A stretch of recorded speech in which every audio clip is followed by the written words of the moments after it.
Welcome back to New World Next Week. I'm James Corbett of CorbettReport.com. And I'm James Evan Pilato of MediaMonarchy.com. Is your trash collector spying on you?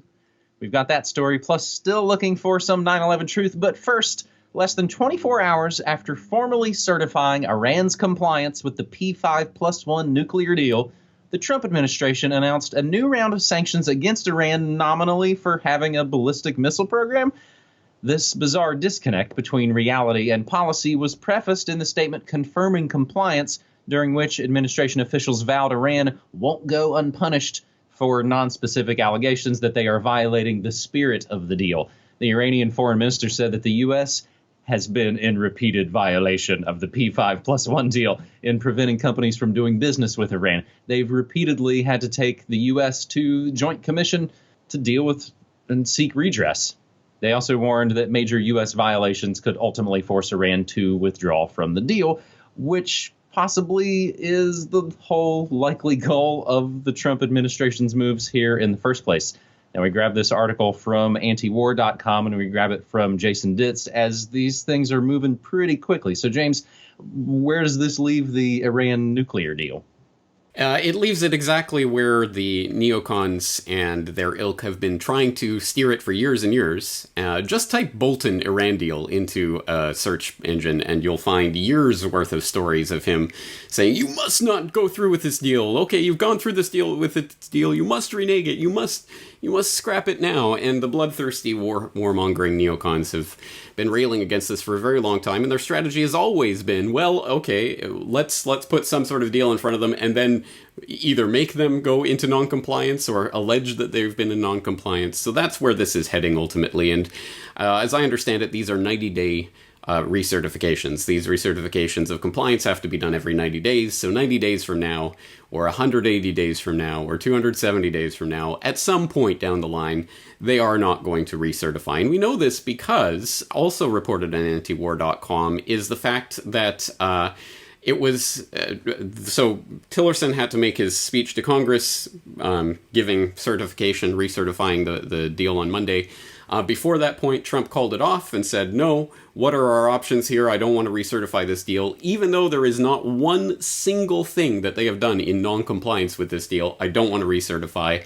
And there's a big article about it on antiwar.com you can read through. And basically, Tillerson and McMaster had to plead and cajole and say, no, this is not in the national security interests of the United States to renege on a deal in which the other side is in 100% compliance, and had to do some arm twisting. So the delusional Trump voters who still believe that this is the Prince of Peace president who somehow is going to stop the U.S. from getting involved in wars, even though he fell hook, line, and sinker for the false flag chemical attack in Syria and dropped bombs because he saw dead children, so it must have been Assad, so let's drop bombs, and is absolutely foaming at the mouth to scrap this Iran deal in one form or another, despite the fact that Iran is in 100% compliance, shows that there is going to be more military involvement of the United States in a number of different theaters in the Middle East, despite whatever the lying psychopaths on the campaign trail promised the voters. And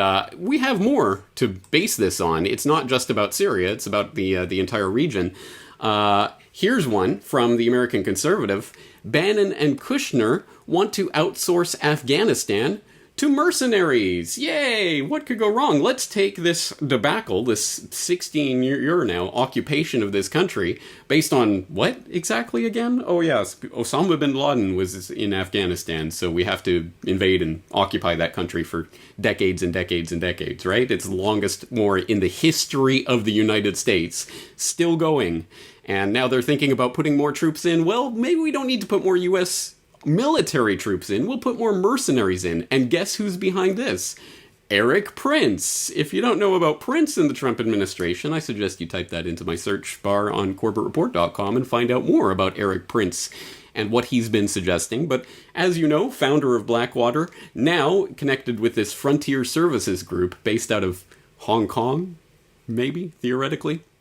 And, he's the one who's suggesting, hey guys, why don't you take mercenaries, like the Frontier Services Group, and put them in Afghanistan? What could go wrong? So that's happening, and at the same time, the Free Thought Project has just reported that in 6 months, Trump has almost surpassed Obama's murderous record of killing innocent civilians in Iraq and Syria. That's right.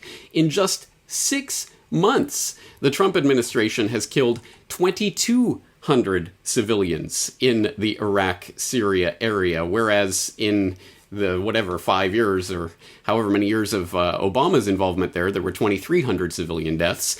And as that Free Thought Project article notes, in one of the bloodiest months of his presidency thus far, the Trump administration killed nearly 500 civilians in Syria between May 23rd and June 23rd. The largest death tolls were in the city of Deir ez-Zor, with 222 civilian deaths, including 84 children, and Raqqa, with 250 civilian deaths, including 53 children. The US-led coalition was also accused of using illegal chemicals such as white phosphorus, which is arguably grounds for a war crimes investigation. Do you think? Yeah, this is not the Prince of Peace presidency. This is not a president who is interested in keeping the U.S. out of foreign entanglements or stopping the U.S. military from taking over the world. This is just business as usual for the Pentagon. So you can guarantee in 90 or 180 or 270 days, whenever they think they have their ducks lined up, they're going to say they're going to not recertify this JCPOA with Iran.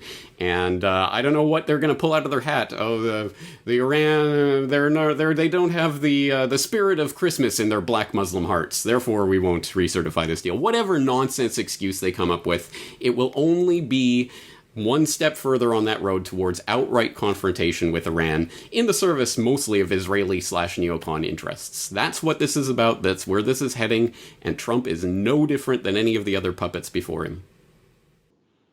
And well, it's like Clyde Lewis says, it's business as usual in the apocalypse. And all these neocon cronies have all come back and infested the swamp as though they ever had actually left the swamp. But maybe people don't know about Eric Prince because, of course, the paradigm shifts, the pendulum kind of swings a little bit.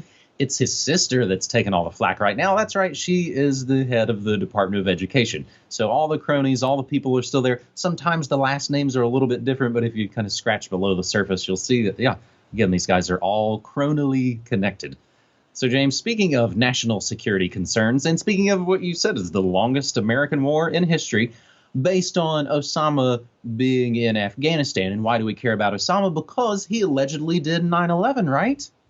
So our second story this week takes us over to the UK via the London Independent as 9/11 survivors urge Prime Minister May to release that suppressed Saudi terror report. Survivors of the 9/11 attacks have written to Prime Minister Theresa May, urging her to make public a British government report into the extent of Saudi Arabia's funding of Islamist extremism in the UK. The report into the significance of the financing of Islamist extremists in Britain by Saudi Arabia and other nations was commissioned by Miss May's predecessor, David Cameron, as part of a deal to obtain political support for a parliamentary vote on UK airstrikes on Syria. See, this is all part of the rich tapestry. Last week, British Home Secretary Amber Rudd said the report wasn't being published, quote, because of the volume of personal information it contains and for national security reasons. Now, a group representing U.S. survivors of the 9/11 attacks and the relatives of some of the dead have urged Ms. May to seize the chance to release the report, even if it's not fully complete. Now, the Independent actually goes on to say, many believe Britain and the U.S. share a long history of promoting and using extremists when it has benefited their strategic, economic, or military goals. This is not the first time that a British government has sought to protect strategic ties with Saudi Arabia by covering up embarrassing or damaging information. In 2006, Tony Blair halted a major criminal investigation into alleged corruption by BAE and payments to Saudi officials after it was decided continuing the probe would endanger Britain's security, the same excuse cited now in the present day in 2017 by Miss Rudd.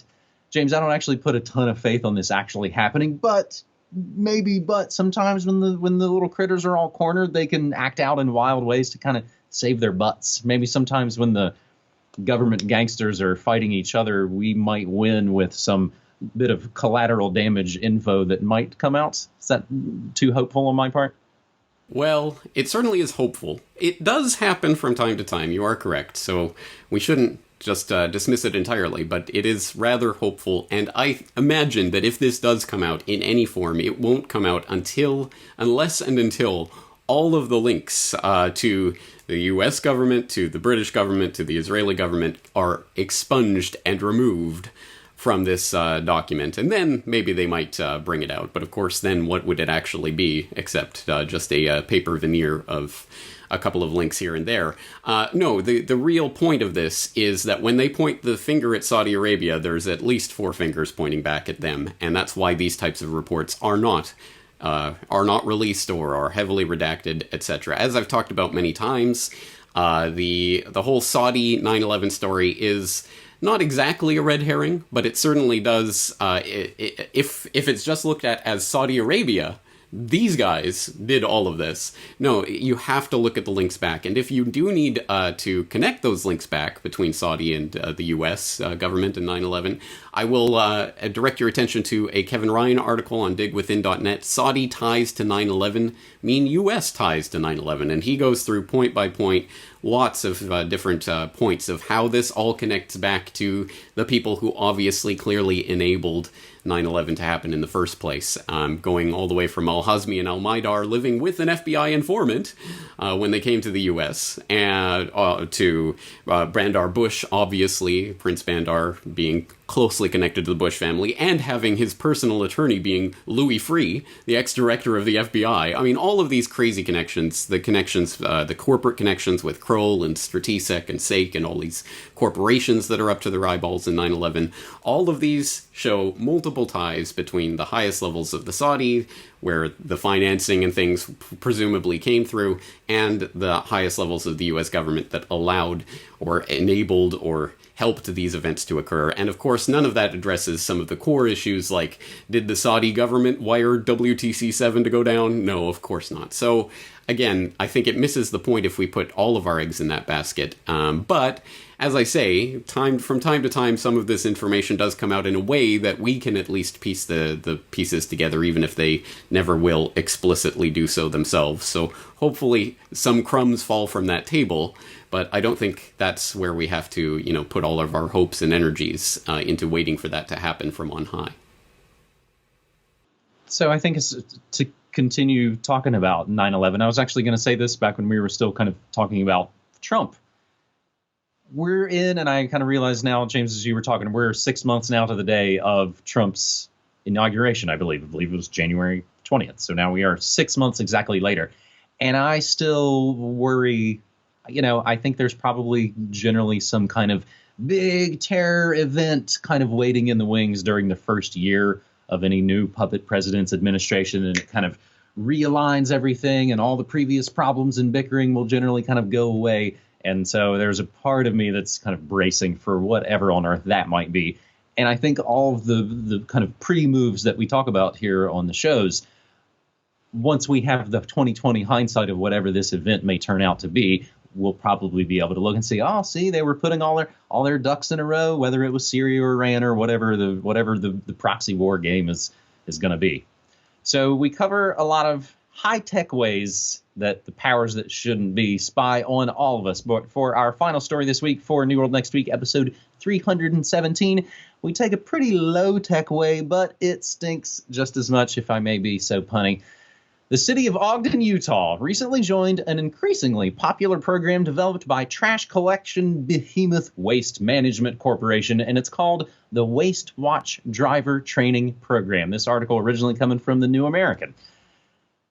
But here's how Waste Management Corporation's website describes the program. Quote, "Our trucks are on your streets every day. Our drivers are familiar with their routes, so they're often the first to notice when something is amiss. As your community partner, we assist local police and fire departments by acting as extra eyes and ears on local streets. Through our Waste Watch program, we provide training to our drivers in what to look for and how to report suspicious or criminal activity to local authorities." According to the local report coming from KSL out of Ogden, Utah, several other cities in Utah have started the program the same week as Ogden. They just kind of seem to be the front man for it. Joining a claimed 270 other communities nationwide that are participating in the Waste Watch Driver Training Program. So what is in this fantastic training program, you ask? Well, KSL says, quote, "The workers watch a 15-minute video explaining the do's and don'ts of helping keep watch in neighborhoods they serve and how to report an emergency," end quote. James, there's also a bit of suspicion that city waste management companies have been installing automatic license plate readers in garbage trucks. I've got a story from Blacklisted News going back to 2015. Police and Homeland Security using 200,000 garbage trucks to spy on the U.S. So pretty obviously, whether it's the border or the doctor's office or online, everywhere, everything, all the time, it's pretty much total information awareness. Or, just as we, I think, have talked about even as recently as last week, what if the license plate readers on the trash trucks are even maybe like those imaginary BBC detector vans that we talked about last summer, James? Do you really think? I do not put it past trashmen spying. And, of course, in a lot of these situations, you hear the saying of, if you give somebody a hammer, all they're going to see is nails when they walk around. So you kind of set these guys loose, and I don't know what to think, James.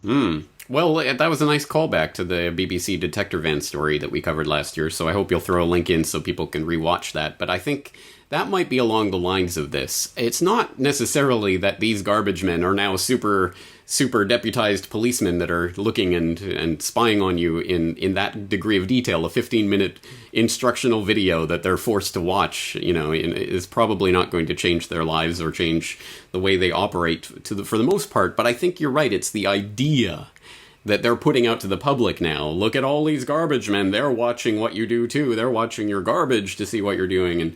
And you're right. It's the doctors and the lawyers and the computer repairmen. Everyone spying on what you're doing secretly for the government, right? And it's this idea of either outright deputization or secret deputization. And if people don't remember the InfraGard idea program that is still in operation today, they've deputized tens of thousands of people in the private sector to work for FBI/DHS in spying on the public and reporting on suspicious events and all of that. Again, it's the idea of kind of deputizing everyone as a way of drawing them all into this homeland security concept. It's not a homeland unless everybody's on board and everybody's spying on everyone. It is the Stasi, East German police state, and that is absolutely the model that they are explicitly working on. If you look at the creation of DHS and the people who were involved in that, absolutely, they were explicitly looking at the East German police state. But that's what they're doing, and they're trying to make everyone part of this and bring everyone on board. And it's the idea that everyone is watching you at all times, that they're putting out there with stories like this one, that I think is probably more important than what any individual garbage man is doing on his daily rounds. Maybe it boils down to that sort of fundamental and almost ancient idea of the panopticon. I'm not sure if I'm being watched. I think I might be being watched, so I'm going to act like I'm being watched, and therefore everybody censors not only what they do, but then they start to censor their mind, and then we're in, of course, complete dystopic land.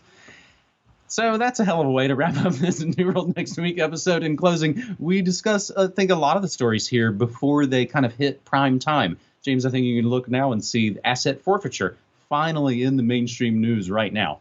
So I'll put out to people right there, if you find these shows helpful, we hope that you will help us out by supporting our independent, non-commercial work. James. All right, let's do it again next week. James, thanks you for 3 great stories. Thanks, buddy. Take care.